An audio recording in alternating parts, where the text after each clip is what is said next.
Hello, and welcome to the Mother Birth Podcast, where we navigate the terrains of women's health and maternal well-being through the lens of yoga therapy and Ayurveda.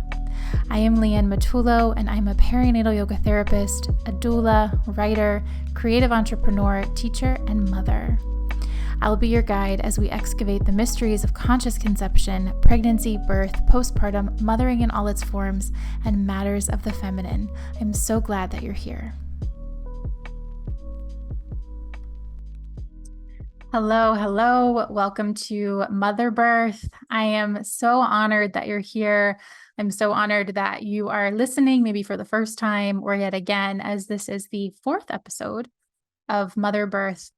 And I'll be super honest, when I was playing with the idea of creating this podcast, originally what I wanted to do was actually talk about different practices from around the world on how we conceive healthy children, on what practices these different cultures do, what rituals they have around pregnancy and birth and postpartum, because I find it so fascinating. And what I found as I was digging more and more into that is that a lot of the practices that are utilized are actually very similar. There's nuances, different ways of practicing belly wrapping, for instance, or belly binding postpartum. Slightly different foods for preparing for pregnancy, that preconception phase. But a lot of the innate wisdoms of the world, and I'll attribute part of this awareness to Rochelle Garcia Saliga of Innate Traditions, they're all very similar. And so I still want to do that. I still want to bring people on to talk about different practices around the world and different practices of different cultures and indigenous peoples of how we support this time, the perinatal continuum, and also people who support this work of really allowing the physiological process of pregnancy and birth and postpartum to take place. I still want to interview all these people. And the reality is I actually found that I had a lot to say myself.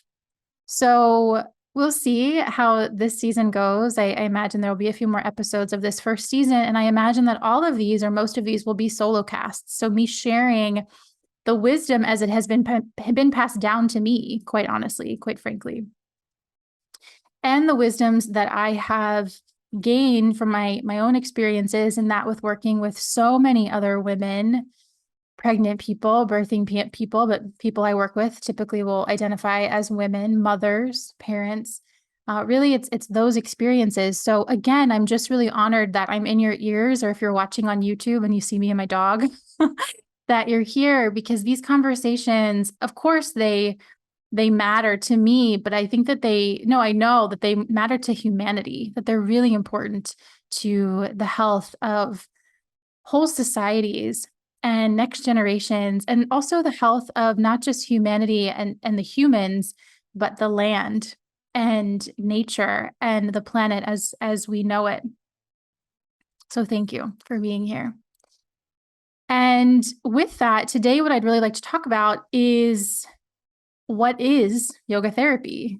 Because as I've shared, that the topics we have covered already and that we will cover are really seen through the lens of yoga therapy and Ayurveda. And a lot of us might not know what that is. You might have an idea of what yoga therapy is, and maybe it is in alignment with your thoughts, and maybe it's actually quite different. So where to begin? Where to begin with what is yoga therapy? Because it's so vast and so specific at the same time.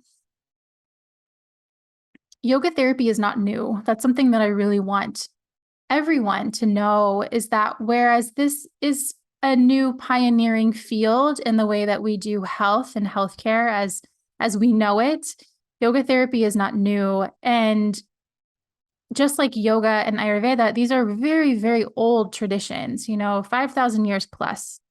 And the yoga that we typically see in the West actually has very little to do with yoga. It's like a very small portion. The asana is such a small piece of yoga, and the movement is so beautiful and so necessary, and it really supports, and I'm going to talk about that in a moment, all these other areas, all these other layers, but it is a very small piece. And so what I see in terms of a lot of times yoga studios, and I'll say this because I taught in a studio and I owned a studio, is that there isn't as much space to teach, even if you're trying, about all of the elements of yoga, unless somebody's going through a teacher training. But where I actually find that you receive more of this wisdom is in a yoga therapy setting. And oftentimes we come to yoga therapy because we are experiencing some sort of challenge or hardship, whether that is of the physical body, of the emotional body, of the spirit. And maybe one day it won't be that way, but that's typically how most of us find the space, is that we are really faced with something difficult. And for me, it was fertility. For some people, it might be anxiety, or it might be some trauma in the past, traumatic birth, an injury, fatigue, autoimmune. It might just, there's so many different ways you might enter into this field of yoga therapy. The big reality is that it's not new. And the other piece to this is, who is a yoga therapist? I've introduced myself in some settings and said, I practice yoga therapy, or I am a yoga therapist. And people will say, oh, like mindfulness, or like, oh, I am too. And we'll start talking, and like maybe there's a different understanding and not as much awareness of what it is. And so is a yoga therapist a marriage and family therapist, or, a social worker who does yoga? No. Is it somebody who is licensed in those professions or in physical therapy and has a yoga certification? No. Is it somebody who has practiced yoga for a really long time and maybe doesn't have that certification, but has studied with many, many teachers for many, many years? Perhaps.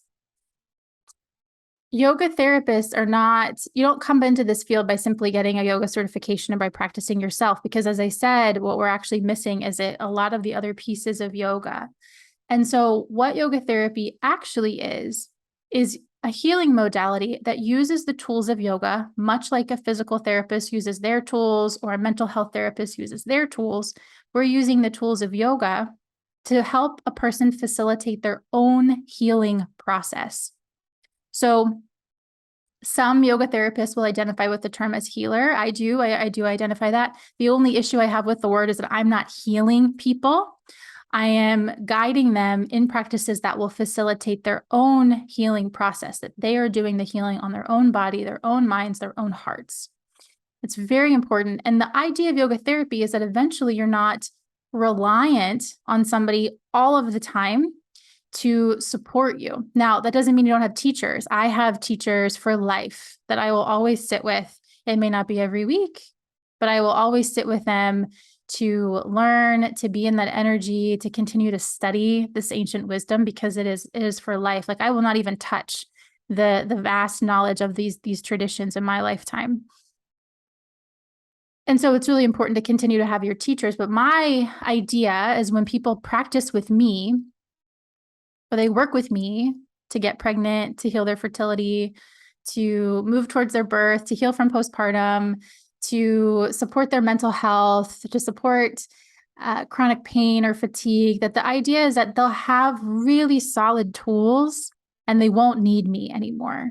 That maybe we'll check in every couple of months, but after, 3 to 6 months, we'll have done what we needed to do in that amount of time, maybe every week, meeting every week. And they'll feel really, I don't love the word empowered, but they'll feel really empowered and confident that they can go out into the world using the tools that we've been cultivating. So what are those tools? Well, asana, the posture, is a part of it, but not the only piece of it. And actually movement, asana means posture in Sanskrit. And the movement, it's not like a vinyasa class. We're not doing like this grand, huge practice with, actually they are huge practices, but they don't necessarily have 50, 60 postures. There might be like 3 or 5. If you're doing one of my videos that are specific to the perinatal period, there might be like 10 to 15. But in a yoga therapy one-on-one setting, it's less is more when it comes to postures. Less is more. And so, yes, that's a piece of it, but we're also using mantra and mudra, and we're using different forms of meditation, or I should say varying degrees of meditation. We're using the philosophy. We're incorporating the philosophies of the Vedic lineages, of the Vedic traditions. And the Vedas are the scriptures where yoga and Ayurveda come from. And those are, again, 5,000 years old plus, they're very old scriptures. But we're using all of these pieces and parts, and maybe not all of them. Maybe somebody comes to me and they're not comfortable using mantra, or they're not comfortable using mudra, or they're not comfortable in certain postures. Fine. Like we work with what that client and what that individual, what you are comfortable with. But the idea is we have all of these pieces at our disposal, again, to support the healing of the whole person. And that leads me to the next point of what yoga therapy is. I'm going to take a sip of my tea. It's also incredibly hot here today. Today in Rhode Island, so I'm drinking some cooler tea. I'm usually a hot tea person, some tulsi and spearmint tea. Okay, so what yoga therapists do is we use what's called the Pranamaya kosha model to provide treatment plans for individuals. And pancha means 5, okay? Maya means a veil or an illusion. Maybe one day we'll have a podcast all about Maya because it's so fascinating. Maybe I'll bring somebody and talk about it because they would be able to articulate it much better than I would. And then the final piece, kosha, which is probably the most important word for you to know, is layer. Okay, layer or sheath or covering, all right? And it's really interesting because there are 5 layers of what it means to be human according to the Pranamaya kosha model. However, all of these layers are not necessarily who you are. Okay, they contribute to the health of your human form, but at the very centermost of all of those layers that we're going to talk about is the true self known as Atman. And what the yoga tradition, and this might be going very in depth, but what the yoga tradition is offering is that there are so many veils over who we actually are. And by healing and working with these layers of the koshas, we're actually learning to recognize and touch that innermost self that is always loving and at peace and joyful and radiant and courageous and compassionate, right? Like we're learning how to touch that self that is always there, but might be covered by veils, by Maya. Ah, isn't that just so beautiful? So let's briefly go through the koshas. And if you already listened to the podcast on conscious conception, this is going to sound familiar, which could be beautiful to reiterate. So there are 5 layers that I'm looking at as a yoga therapist, and I'm really encouraging the clients that I work with and anybody that I come in contact with in my life, if we're talking about health and healing, that there's more to you than just your physicality. But that's the first layer. So the first layer is Anandamaya kosha. Anandamaya means like the food body, the physical body. And so here's where we're assessing the things that make you physically well, okay? Not the things that make you, but what you see. So we're looking at the health of your physical body, your movement, your exercise practices. Are they contributing to more fatigue, more injury? Are those exercise practices actually giving you life? Are they too intense? Are they not enough? We're looking at what movement is like in your life. We're looking at your environment. We're looking at your connection with nature, the foods that you're eating, not classifying clean or dirty or whatever food, not that, but what are the foods like for your body? This is where Ayurveda comes in. I'll talk about that in a little bit. And did I say your connection to nature? Your connection to nature, if I didn't say that already. So all these pieces, and not only what food you're eating, but also how you're eating it, okay? If you're like rushing to eat, or if you're afraid to eat food. So all of those would be Anandamaya kosha. And this is what we see as yoga, the movement, practice piece of it, the vinyasa, the hot power yoga. We think that is yoga, and that is not yoga. The postures are a way, they're a vehicle to help us access innermost self, but that's not where we stop. And it's really important that we are using the right postures for where we are in our lives, the right tempo, which for many of us is not fast, the right intensity or lack thereof. Okay, so we would assess all of this. So treatment plans never look the same. So that's the physical. And then we move in a layer and we move into the Pranamaya kosha. And Pranamaya is the breath body. Okay, so prana is the life force. You've heard of maybe pranayama if you're a yoga practitioner. So the breath work. All right. And so we're looking at the individual's energy. We're noticing how you breathe, where the breath is stuck, We're noticing what the life force is like, what your energy levels are like, why that might be. And this is something that is very much missing from a lot of allopathic medicine. Like, who is actually looking at the way that you're breathing? A lot of practices will say it doesn't matter. And that's ludicrous. Like, that's absolutely insane, because you'll notice that the way you breathe is different when you're anxious or nervous than it is when you're sleeping. There's a reason for that. And there's a way that we can actually cultivate the breath to really affect the emotional state, the physical body, the energy body, all of it. All right. So Pranamaya kosha. I also, there's some play, there's some fluidity between koshas. When I think about Pranamaya, I also think about the connection with nature, because when we're in nature, really immersed in it, not just with like headphones on and like, music in our ears or that, but really immersed in nature, it really does affect the life force energy that flows and can flow through the body. Moving further inward, so you're noticing we're moving from the most dense, the most gross elements to the more subtle, the things that you can't see. So if we move further inward, now we're coming into Manamaya. And Manamaya kosha is the emotional, mental layer of our being. Okay, so this is the emotions, the feelings. We're starting to become really aware of our feelings and those sensations and our thoughts even.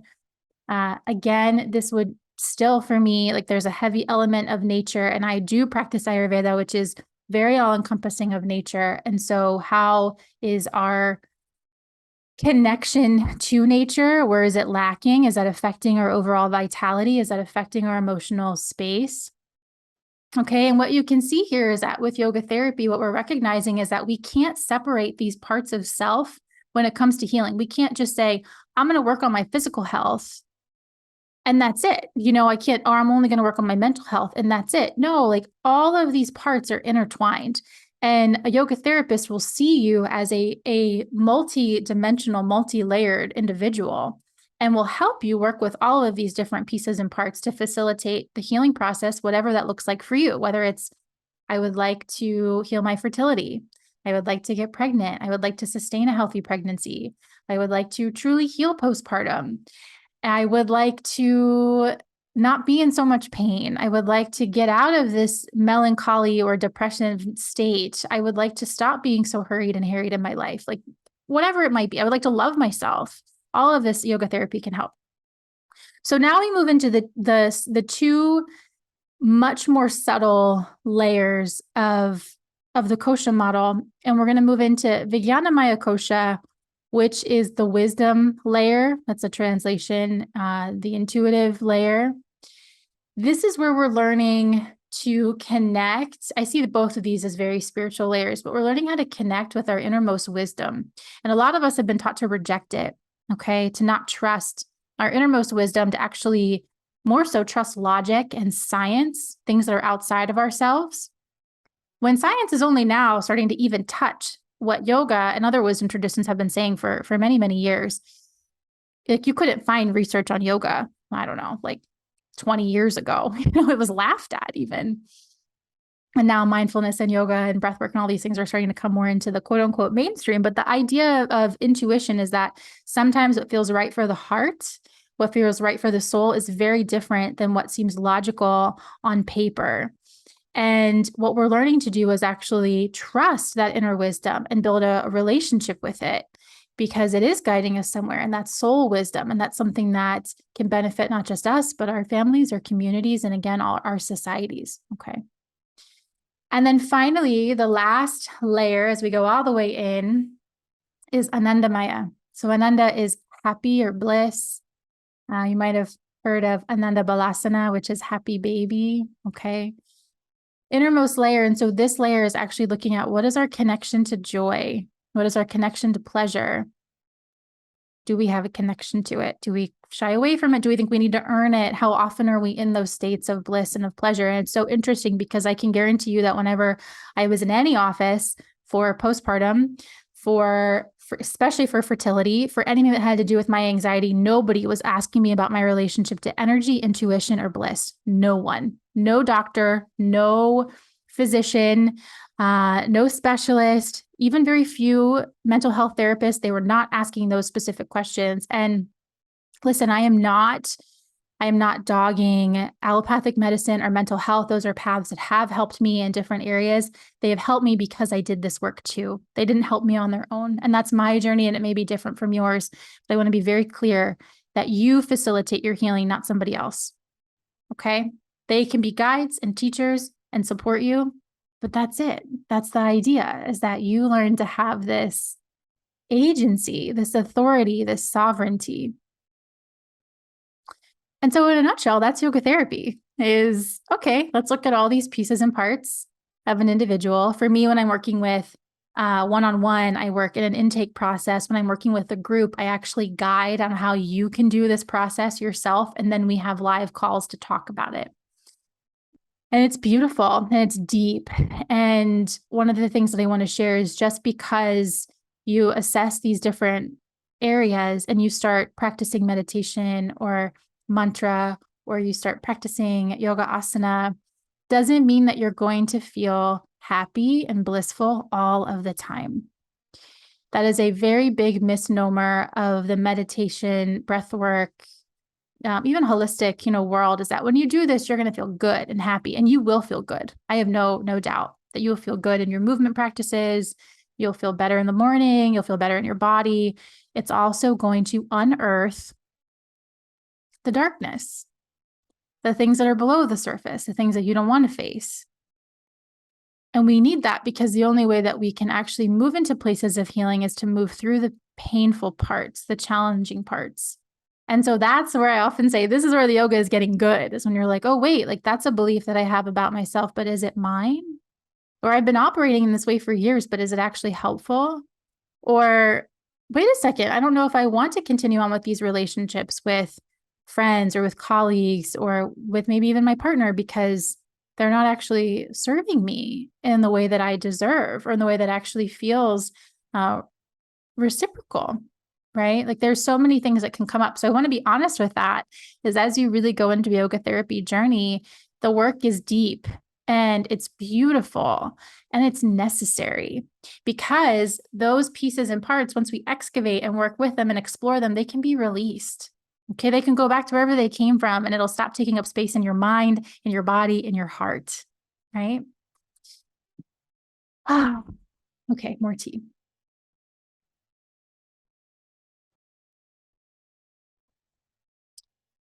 Ayurveda, I won't talk about this as much, mainly because I focus on the yoga therapy path, and I have trained with Ayurvedic practitioners and teachers, but I only practice certain things in Ayurveda. But essentially, where yoga is about accessing the self, okay, Ayurveda is about really supporting the body, like really supporting the health of the physical body. Again, it's one of the sister sciences of yoga. It has a lot to do with nature, the 5 elements, a lot to do with what foods will support your unique constitution. You can look up more about this or write to me if you want to learn more. Everybody has different mixes of elements in their body. Some people might have more fire and water. Some people might have more earth and water. Some people might be completely air and ether. Okay. I do teach about this in my mentorships pretty extensively. But the idea is that for yoga therapy and in Ayurveda, there isn't one treatment plan fits all, or there isn't one treatment plan for every condition. Like you're not giving somebody the same protocol to get pregnant, or to stop their chronic headaches, or to bring back their period, or you're not giving somebody the same protocol, because everybody is very different. And so you're offering suggestions, you're offering treatment plans based off of the individual. And then in my group work, it's like, here is a buffet of things. Let's talk about what might work for you. And then let's talk about what might work for you. And let's actually discuss together and see that while we are all so similar, we're also very different, because we have different physical forms, different environments, different ways that we move through the world. And all of it, I feel like beautiful is the word of the podcast. All of it is beautiful. Okay. So I apply yoga therapy and Ayurveda, not exclusively, but mostly, to the perinatal continuum. So getting pregnant, conscious conception, which I have a whole podcast on already. I apply it to, that would be maybe healing fertility, but maybe you just want to be really conscious before you decide to get pregnant, to really prime your body for a healthy pregnancy, right? And for a connection with your baby. Maybe you want to heal your fertility. So maybe you've been really struggling, maybe you've been through multiple rounds of IUI or IVF.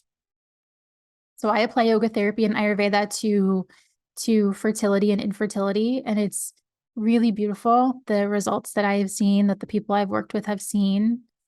I apply it to pregnancy. So much is happening during pregnancy. And the big part about pregnancy is that you get choices. You get to decide, not everything, but a lot. You can't plan the complete outcome of your birth, but there's things that you can decline. There's things that you can ask for. There are people that can support you. And I teach all about that, as well as how to feel really good in your body, how to connect with your baby, how to prep for labor and birth, sort of, because you can't really prep for it. It's more about learning how to surrender, but we do that. And then I also really focus on healing postpartum and what postpartum can, and I really think should look like. And when I say should, I hate the word should, but we really neglect women, mothers, birthing people postpartum, especially in the Western world. Well, I'll say especially in the States where I live. There are other parts of the Western world that do it much better, much, much better. And then I work with mothers after that period of postpartum, which I see the initial primary and secondary years of postpartum being up until 5 to 7 years postpartum. So not 6 to 8 weeks, not even a year. It's a much longer process. And then truly it is for life. So I apply all of this to that work. And this isn't a podcast about what is perinatal yoga therapy, because I'm going to continue to do episodes about it.